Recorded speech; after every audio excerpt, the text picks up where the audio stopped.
is probably the biggest wooden town in the entire Scandinavia, and today we want to show you the best of Rauma through the lenses of our camera. The old Rauma came to our attention when we watched a documentary about the influence of Swedish language in Finland a few years ago. There is a distinct difference between the vernacular Rauma and other Finnish dialects in the same region. According to many linguistic scholars, many local vocabulary in Old Rauma are heavily influenced by German, Swedish, Estonian, and Russian. We wanted to find out more about how history shaped Rauma and how Rauma influenced our perception of Finland. Old Town emerged around a medieval fieldstone church, which was once home to a group of Franciscan friars. According to the ecclesiastic record, this Gothic cathedral was inaugurated in 1512, 100 years after the Italian Catholic order from Assisi established its influence in Rauma. Although the friar had dissolved many centuries ago, the memory of them and the story of St. Francis of Assisi still are important components of local culture identity. I think I just found a devout friend next to me who are equally intrigued by the interior design of this medieval cathedral, which was once a paradise on earth for the people who are busy looking for a salvation of life. In the Middle Age, a Catholic monk often saw himself as a child of God. According to Paul the Apostle, a Christ follower should not be conformed to this world, but be transformed by renewing the mind. Whenever we commit transgression due to either peer pressure or some momentary temptation, there is a wish to be forgiven. Besides judicial punishment, humans in many ancient civilizations had expressed fear for religious retributions via moral paintings, portraits, or sculptures. For this reason, the saving of human beings from sin and its consequences, including death and separation from God, had always been an important mission in various Christian movements. Instead of conforming oneself to a popular figure in a crowd, a Christian priest often encouraged everybody to see Jesus Christ as a role model in order to reach heaven at the end. A virtuous life is a life of devotion and meditation, and free fresco cycle painting on the ceiling of the chancel reflects the need to compare one's behaviors with Jesus Christ's actions documented in the New Testament.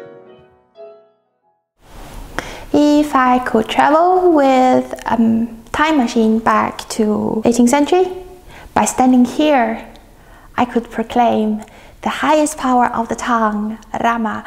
And Rauma was actually a quite sophisticated tongue. This very tongued house was an evidence that it has a power which few other places had. Ever since the heyday of Hanseatic League, the Gulf of Bothnia has acted as an important commercial hub. Its medieval core was constructed at the back of Natural Harbour Bay between two promontories. Rauma had, however, suffered its fair share of injustice.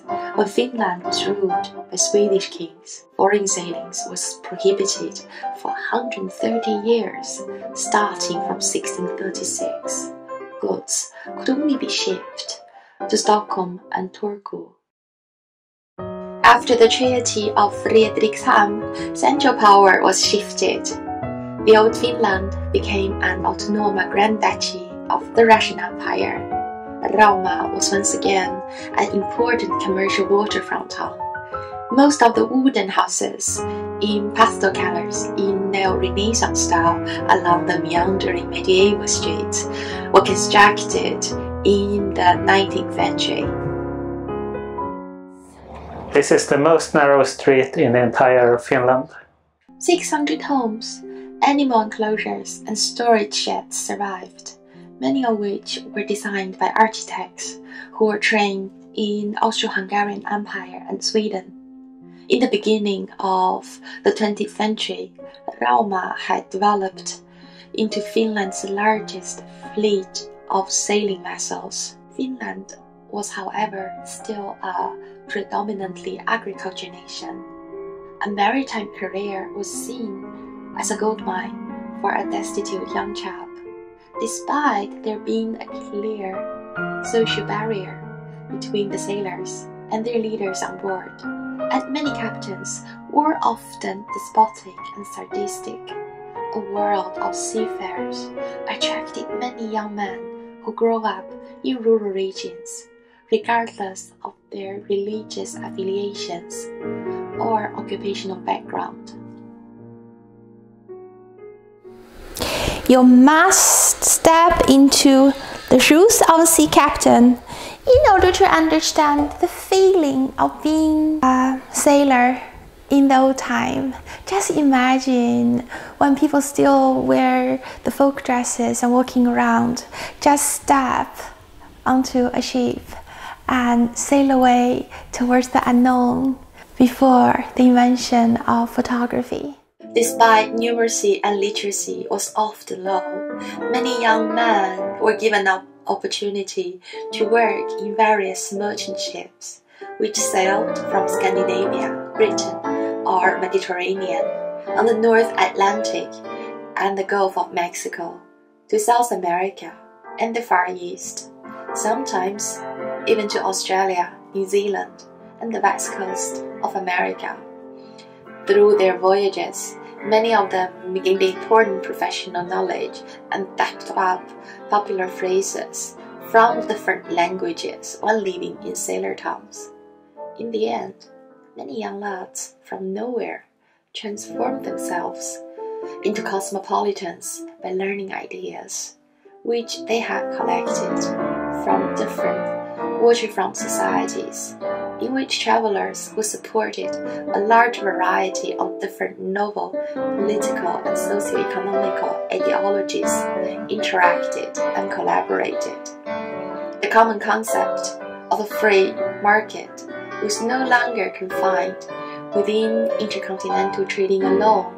The liberal atmosphere did not only encourage sailors to pour their hard-earned cash into the pockets of various decadent entertainment managers.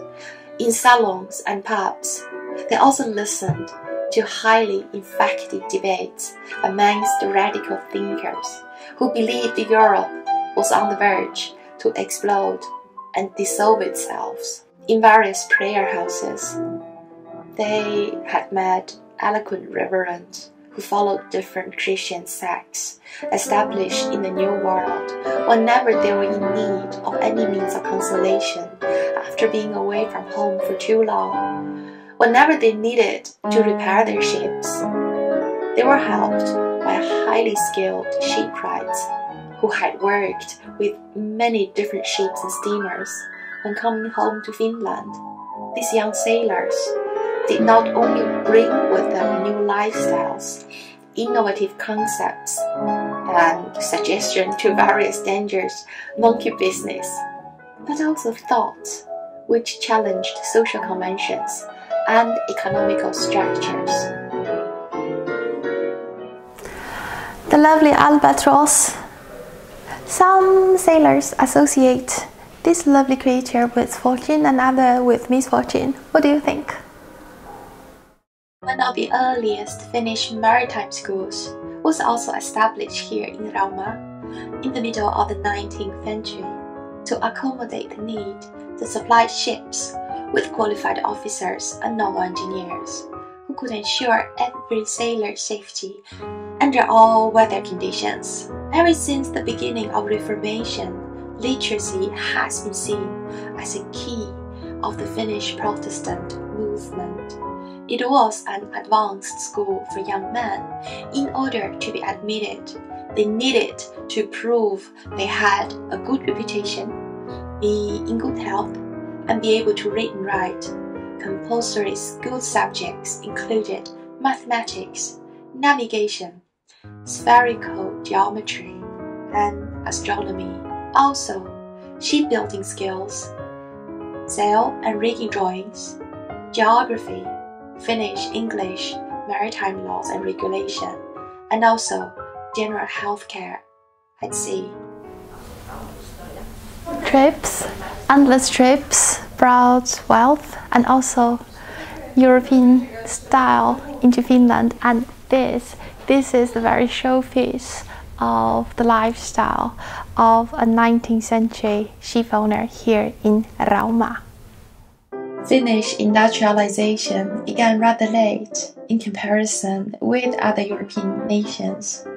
Coffee, sugar, wine, and fine clothes could only be enjoyed by the most affluent elite. With the progression of urbanization, there was a growing demand for reliable water supply, firefighting, and daily consumption.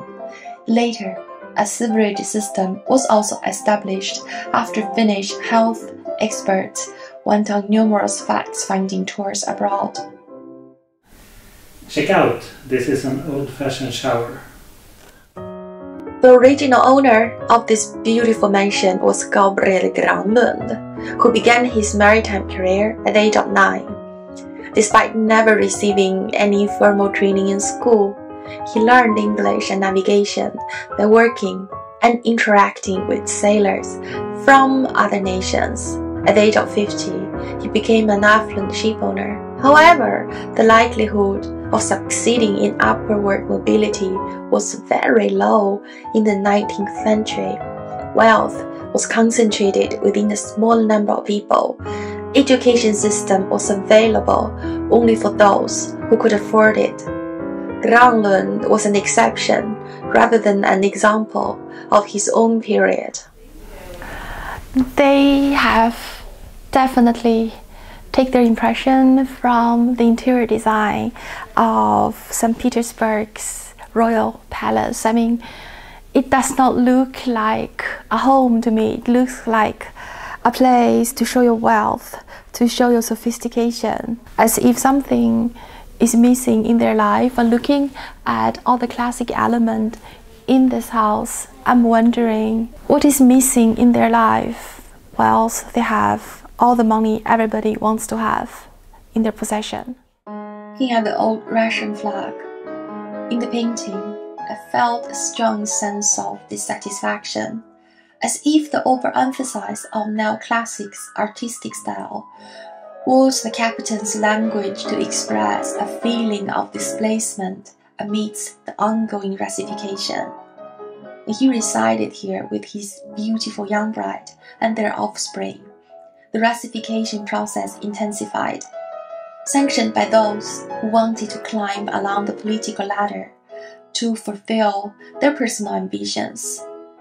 In 1889, Tsar Alexander III cancelled out criminal laws proposed by the Finnish government. In 1890, Russians took over the Finnish postal service. And in 1891, certain Finnish officials were required to be fluent in Russian.